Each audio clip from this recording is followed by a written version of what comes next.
ভারত হয়েছে।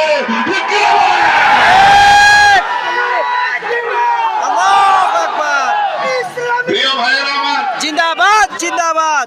এই অবস্থা থেকে যদি আমরা শিক্ষা গ্রহণ না করি, 24-এর গণ অভ্যুত্থানের পরে নতুন বাংলাদেশে আবার যদি একদল রাজনৈতিক দল ওলামায়ে কেরামকে ধর্ম ব্যবসায়ী বলে, জান্নাতের টিকিট বিক্রেতা বলে, আবার যদি রাজাকার বলে, আমি বলতে চাই তাদের পরিণতি ভালো না, ভালো না।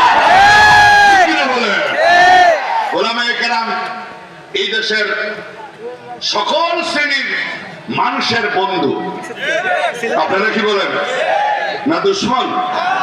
আল্লাহ পাক যেন সকল উলামায়ে কেরামকে বন্ধু হিসেবে সাধারণ মানুষ যেন গ্রহণ করে আল্লাহ পাক কবুল করেন, বলেন আমিন।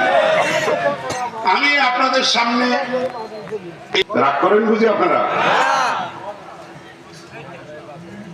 কেন ইসলাম আপনার দুশমনী? কি ইসলামের সাথে আপনার শত্রুতা কেন? আপনি যদি মুসলমান হন তাহলে কোরআনকে মহব্বত করবেন, দ্বীনকে মহব্বত করবেন, ঈমান ইসলাম সব কিছুর সাথে আপনার সম্পর্ক থাকবে, এটাই স্বাভাবিক, ঠিক কিনা বলেন? রাসূল করিম সাল্লাল্লাহু আলাইহি ওয়াসাল্লাম বলেন, উম্মত দুইটা কিতাব তোমাদের মাঝে রেখে গেলাম, একটু কষ্ট করে আঙ্গুল দেখান, কয় কিতাব?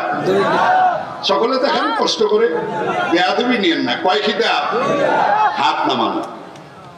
রাসূল বলেন, যদি শান্তি চাও, কি চাও? তোমরা যদি শান্তি চাও, আর আমরা তো সবাই শান্তি চাই, ভারত হয়েছে।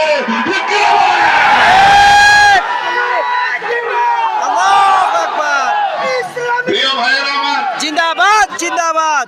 এই অবস্থা থেকে যদি আমরা শিক্ষা গ্রহণ না করি, 24-এর গণ অভ্যুত্থানের পরে নতুন বাংলাদেশে আবার যদি একদল রাজনৈতিক দল ওলামায়ে কেরামকে ধর্ম ব্যবসায়ী বলে, জান্নাতের টিকিট বিক্রেতা বলে, আবার যদি রাজাকার বলে, আমি বলতে চাই তাদের পরিণতি ভালো না, ভালো না। বলে ওলামায়ে কেরাম এই দেশের সকল শ্রেণীর মানুষের বন্ধু। আপনারা কি বলেন? না দুশমন? আল্লাহ পাক যেন সকল উলামায়ে কেরামকে বন্ধু হিসেবে সাধারণ মানুষ যেন গ্রহণ করে আল্লাহ পাক কবুল করেন, বলেন আমিন।